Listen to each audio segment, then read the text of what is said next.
Okay, so we talked a lot last week about all of the new clubs coming out. And I think, we got a lot of comments and interest, and we've also had a few friends that have been asking us about fitting, right? What to look for. Some of them have not gotten the best experiences, but just in general, a lot of questions. So I thought it'd be interesting to just ask, what should you look for when you're buying your next driver? So let's do it this way. Let's say, Charles, tomorrow you're going to go buy a new driver. Walk me through, what do you do?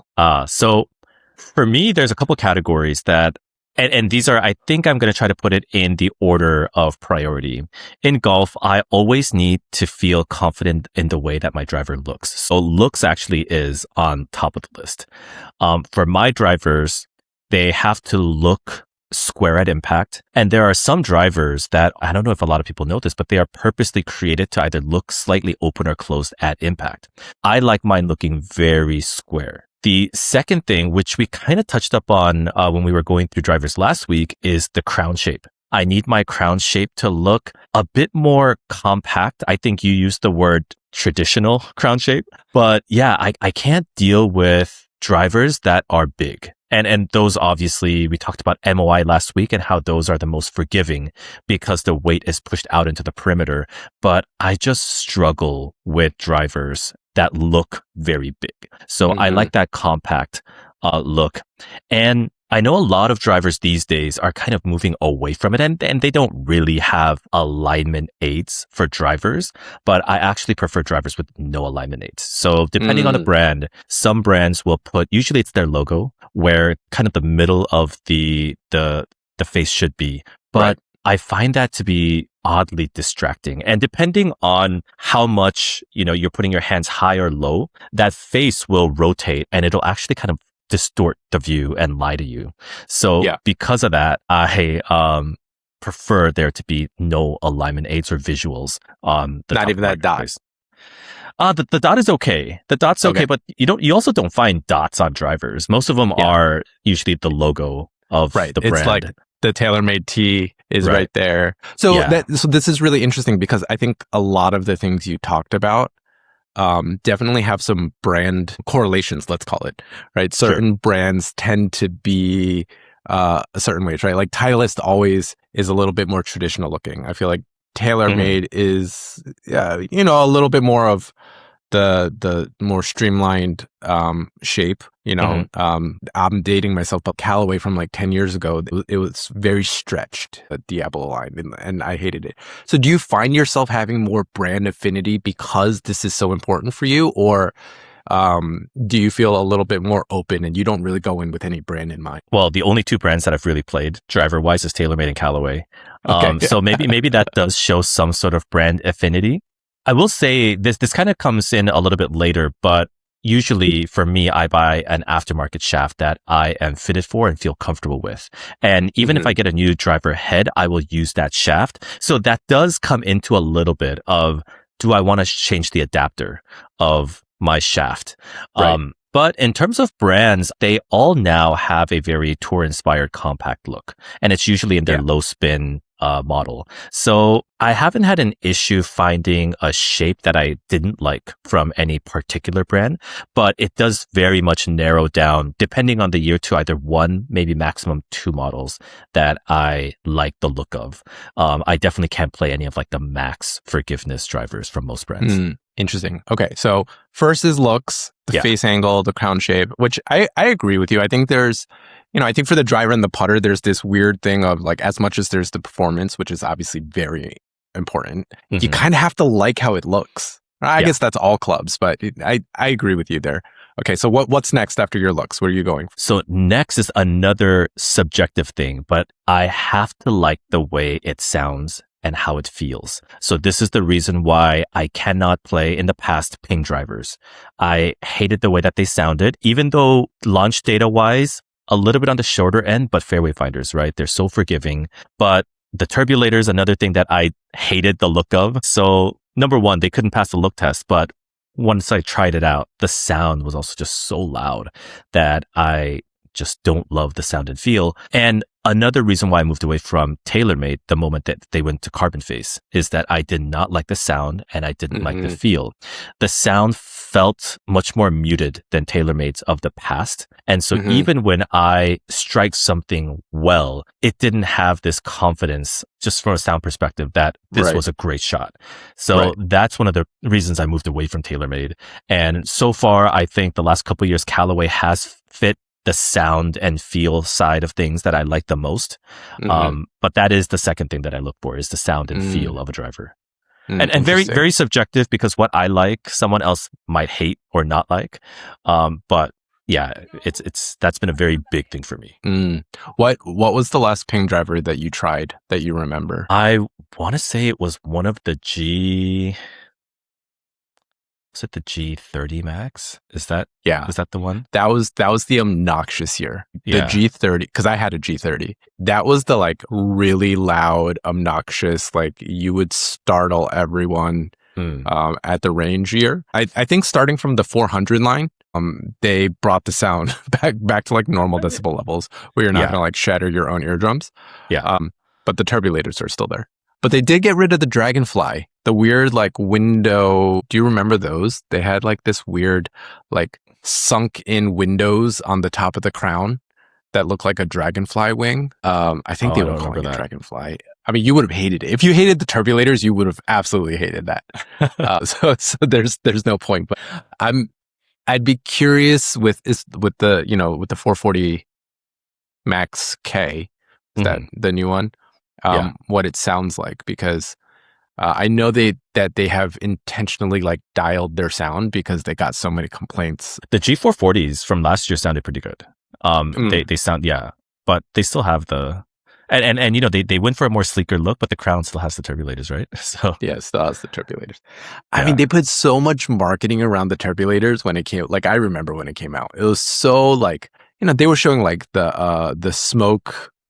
The wind tunnel smoke, the aerodynamic things, and they were like making so much argument around like how it increases speed, the stability, and everything. Like at this point, how do you walk away from that, right? Like after claiming that these things that you put on the crown are like supposed to revolutionize this club, like can you walk away from that? I don't know. I feel like they would have to like seriously come up with some kind of other tech to distract people if they're not going to have the turbulators anymore. Oh yeah. It would definitely be a changing of the guard. Like, because ping is so almost synonymous with that now. When you look at it from the crown, that's a ping driver. And so it would kind of be almost like a identity change of what ping drivers are. So I can see why it's difficult to move away, but they are one of the main reasons why I don't play a ping driver. That's fair. Okay, what's next? So the next is I like to feel from a tech standpoint that there is something that differentiates a driver from the previous years or from the one that I'm playing right now. So what tech that they have and how that supports my swing is very important. And we know that most of it is marketing, and I know that most of it is marketing, and the improvements are so small. It's incremental, right? Like for example, twist face. Even if you hit it, the ball is not going to go straight on the high toe or low heel. But I think it's more about the confidence that is there. That even if I hit it, it's not going to slice 50 yards. It'll just slice 45 yards. Right. Yeah. Right. But I am a sucker for, I think, that technology marketing, which is why this year the Cobra Optims are on the front of the list of things I wanted to try. And so far from people that I've spoken to that have tried it in the Bay, I've heard some really good stuff. Some really good stuff. I have a friend who is known to slice, and he said he hit 20 shots and he only sliced twice. The ball was pushed, but it was pushed like 25, 30 yards. It didn't slice 50 yards. So obviously I haven't tried it yet, but technology like that is just something that works so well in terms of a marketing aspect for me. Yeah. I want to try it.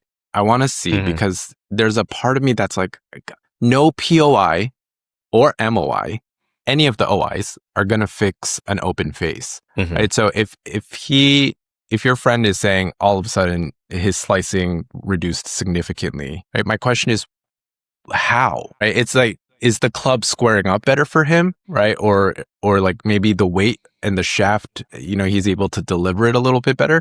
But purely from like the club isn't going to twist, like that shouldn't reduce. And let's say he was hitting, I don't know, like 80% slices, right? Down to like 10%. Like that shouldn't happen just because the physics of the club head changes, right? So I'm very curious why he's performing so much better. And maybe I'm wrong. Maybe there is something there. But if it's going to fix slices, I'm down to try.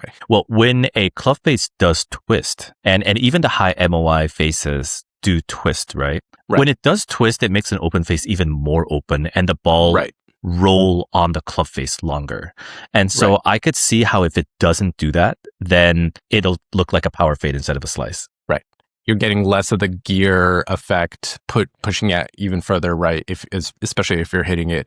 I guess that's heel, right? Like that's a heel strike at that point. Yeah, I mean, I'm like, I believe your friend, but somehow part of me is like, that doesn't sound right. Like I want to see it because like the physics in my mind, it just doesn't sound possible. And for me, I was also like, how much of this is placebo? Like how much is this in his mind that this is such a square driver that he can't slice? And but if that works, I mean, placebo does work even in healthcare, right? So I don't know, but golf is so psychology based. And so I feel like if it helps them, that's good marketing. And another thing about marketing for this year, Quantum from Callaway, they've actually introduced carbon face. I don't know if you've heard, but their club face is now carbon in the back and titanium in the front so that you get the benefits of carbon, but you still get the sound and feel of the titanium face, which most golfers like. So the TaylorMade QI4D, which was on the top of my list, has slowly fallen lower. It's now third on my list. I want to try the Optum first, the Quantum, and then the QI4D. So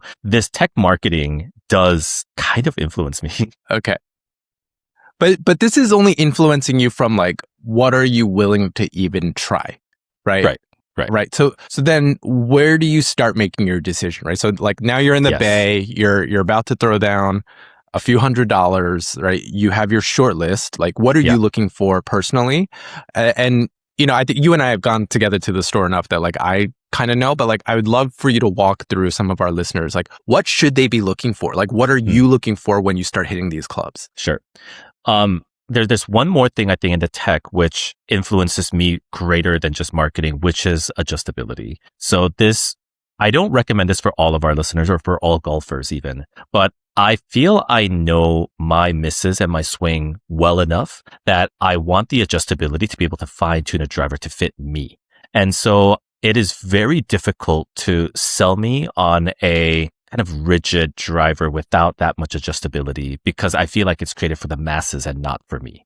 So that is another component of tech that I do look for.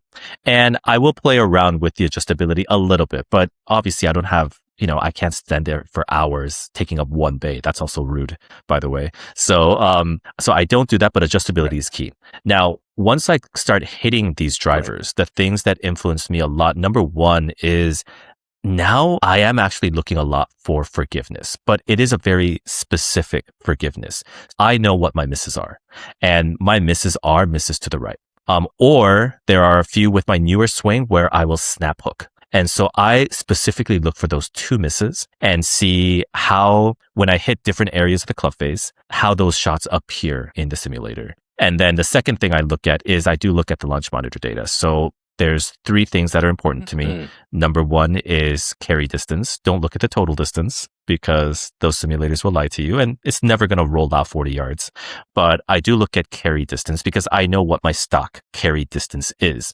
So when I'm comparing my driver to a new one, I want to know how much further am I hitting this while still maintaining a similar or tighter dispersion. And then the other two that are important for me as someone who's swinging around 115, 160 miles per hour is spin numbers and launch angle.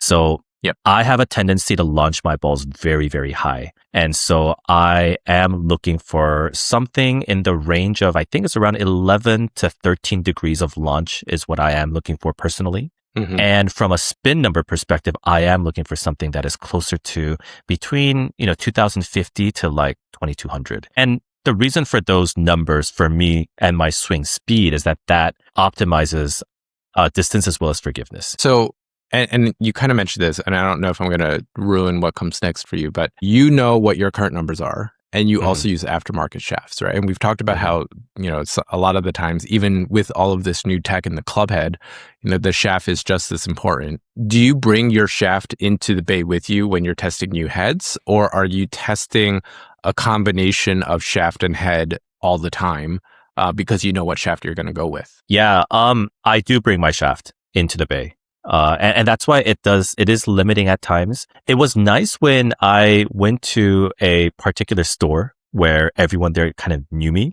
because they would allow me to, they will bring out from their fitting bay my shaft in different adapters and allow me to try it with the different drivers. So that was really nice. But yes, I do want to start with my stock shaft, but every year with the minor changes that they make from each driver to driver, your shaft profile, plus, for me right now, I think at a point where I am starting to get a little bit older. And so my swing speed is, I think every year going down by like half a mile per hour. And so, your swing is changing and your body is changing. And so does the shaft that you got fitted for still the ideal shaft for you? So I will test it out. I'll even test out the stock shaft just to see, how does the stock shaft perform this year? Because I will say the stock shaft, even though it has never fit me, I do think it fits, I would say, about 70% of the golfers out there. All the OEMs have created a shaft profile that fits their driver head for that year that works for majority of the players. And so I will try it out just to see. But yeah, I will play around with shafts, but using my own as like the benchmark. Interesting. What would make you buy a new shaft? Because, I think you talked a lot about the tech, the looks, the feel of the club head, right? And then you're going in with your stock shaft or your shaft, I should say, rather, as a basis, right? So that's how you get your baseline, right? What would you want to see to be like, you know what, I'm going to go with something different altogether? So I think consistency is what shaft helps with the most. I was recently talking with my brother because he was like, hey, how much does a shaft actually impact my numbers? And I will say that from a number standpoint, that's a little bit more of the head. Like if you're launching too high, changing the loft is going to impact that data a lot more than the shaft profile. Same thing with spin, but I feel like with the shaft, it's about consistency that fits my swing. So how many times can I hit it the same way and the numbers be the same? The misses, the shot shape look the same. I think that is a lot more of the shaft. And so what will cause me, I think for me, it's right now, if it's a much tighter dispersion. If I'm getting the same distances or if I'm hitting it a little bit longer, obviously that's always a big, big bonus. But if I'm hitting my numbers, but improving it, especially in the dispersion area, I think I would change my shaft. Got it. Interesting. And I will say though, the feel is still important. And you're going to think, what do you mean feel? Your shaft is, so stiff. How do you feel anything? But for me, I'm so used to that feel of it being very boardy. And so because of that, if it's too bendy, like especially in the midsection, it actually makes me lose confidence because I feel like I have to hit perfectly. Otherwise that flex in the midsection is not going to be the same every single time. So oddly enough for me, the feel of a boardy shaft gives me more confidence. I mean, that makes sense. And it's like, not only is yours very stiff, but it's also where is the kick point? Because for me, like I always felt, and I've gone through this journey of like drivers and shafts and woods, and have gotten fitted by many different kinds of fitters. And sometimes the numbers looked better when I had a low kick point shaft, but I hated the feel of it. Right? It just, for me, in my hands and the way that I swung, it felt so whippy, and like I couldn't control where the club head was. And it was still like, a stiff, X stiff, whatever it was at the time, right? So like, I totally, I know what you mean, right? There's this weird, like, I've said this before, the dynamic gold S300s. Yeah. For the longest time, that was the stock shaft on like almost all irons that you would get. Right. And so no matter what club it is, if I have that shaft, like I feel comfortable. Like, it feels like home, right? Like, so that makes sense. But for our like, and I'm thinking of one of our friends that recently went in for, some iron fittings and didn't necessarily know what questions to ask. And, maybe they won't get the best fitter, which, happens more often than not, but what are the questions that you are going to recommend for people to ask to make sure that they're getting what they should out of this experience, versus just kind of blindly following a fitter that may or may not be, giving them the right advice? Yeah. So we'll probably talk about this, in the later segment as well, but I don't think that you should go to a fitter unless you know your game to a certain level. When you know your misses, something that I talked about, the first thing that I look for, aside from like the subjective looks, right, is what are my misses and how does this driver help you kind of control or hit better misses? Because essentially in the game of golf, it's so hard to be perfect. And the pros even talk about it. This is a game of misses. So which equipment helps me with my misses the best? And so if you know what your misses are, I think you can ask questions around that.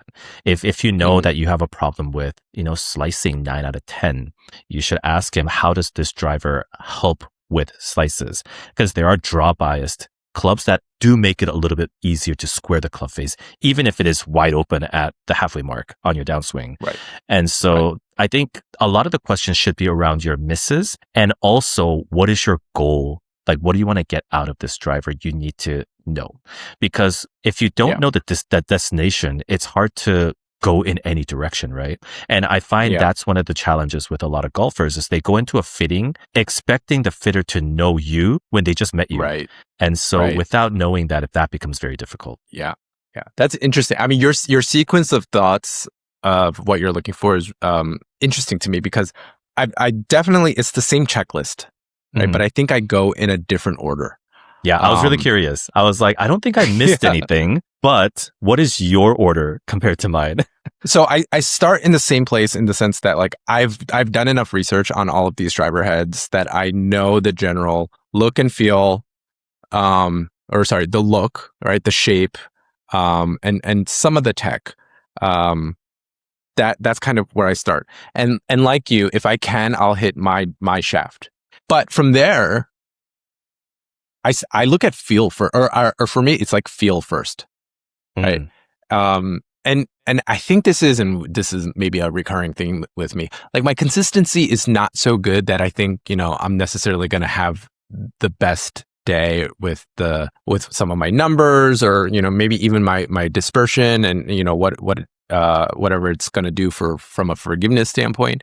But if it feels good to me, right? And that's both the shaft, the load, and through impact, right? And what I'm really thinking of is the last driver that I bought, the QI10, not the 30 that I said last week, because I don't know what I was thinking. There's no QI30, just for our listeners. The QI10, the driver I was playing before that was the Stealth 2. And I remember so vividly when I put the QI10 on the same shaft, the Ventus Blue, and I hit, and I was a little off the center, maybe even a little more off. I remember how much more stable it felt than the Stealth 2, right? Like, through impact. And, part of it is probably, like you said, placebo from all the marketing around the MOI and how much, more stable it should be. But it did feel like that, right? I didn't feel like the club was just like twisting out of control on the mishits, which I did feel a little bit more coming from the Stealth 2. And then so that's really important to me.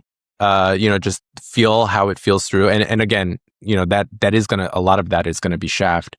And then from there, I'll take a look at the general numbers, right? Like, what is the launch? What is the spin? What is the carry? And I'll take a look at it.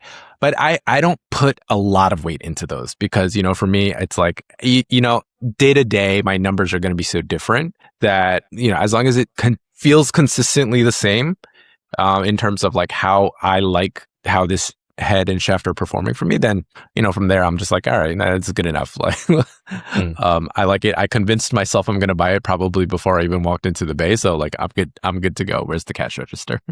I do have a couple things that I recommend people not do when they go in to buy their drivers. The first thing is, don't just look at the perfect one shot that you hit and say, oh, this driver outperformed another just because of one perfect shot, because you're not hitting that perfect shot. Even Rory McIlroy is not hitting his perfect shot every single time. And so it is much more important, especially in golf, to look at the averages rather than the perfect ideal number that you hit with one single drive. But that is something that I still see a lot of people doing. And their thing is, well, I'm going to practice and my goal is to hit that one perfect shot. And when I do hit that perfect shot, I want the one that goes 15 yards further, right? But the other one on average is hitting farther. So yeah, that's one thing that I would say to avoid doing. The other thing is the opposite end. It is okay for you to throw out obvious mishits from your averages. So if you completely top the ball on one, like don't include that as part of your average. Like it's okay to take that stuff down. Right. But there are other people that then take this too literally and they're like, oh, I need to keep every miss on there. No, you don't need to keep the one that went 50 yards in your averages. And the last thing that I recommend is you do get warmed up. And so the first driver that you try is probably not going to have the best numbers. And eventually, it diminishes where you get too tired and the numbers aren't going to be great. But my recommendation is not to go to the hitting bay and hit 100 driver shots. I actually recommend a lot of times for you to first just narrow it down to like 3 or 2 ideally, but then take breaks. Like hit the 2 drivers, find them, and then take a break. Go walk around, come back 15, 20 minutes later, hit one driver, 20 shots. Yeah. And then leave again, come back and hit the other driver. That's something that I, highly recommend. Right. I love that. Also, if, for our listeners out there, if you're in the market and you're about to go do this, don't forget your glove and your golf shoes. Or sneakers that are stable enough for you to swing. I've actually seen so many people, they don't have a glove. I've had friends show up in like flip-flops and I'm just like, what do you do? Like, what are you going to do? What are you hitting right now? You got to make sure that you're able to put in some work. So definitely wear comfortable clothing as well, because those jeans are not going to be the same conditions as when you're out playing on the course as well. Right. Well, whether it's your first time here or you're a regular listener, thanks for joining us and welcome to the Off Track Podcast, where we talk all things golf from an amateur point of view. I'm Charles. That's Roy. We're 2 golf-obsessed tech guys, and we're currently working on our own golf startup. Make sure to click subscribe or follow on YouTube, Spotify, and Apple Podcasts so you don't miss an episode. It will also help us out a lot if you share us with your friends. And follow us on our socials @TrackGolf on Instagram and TikTok.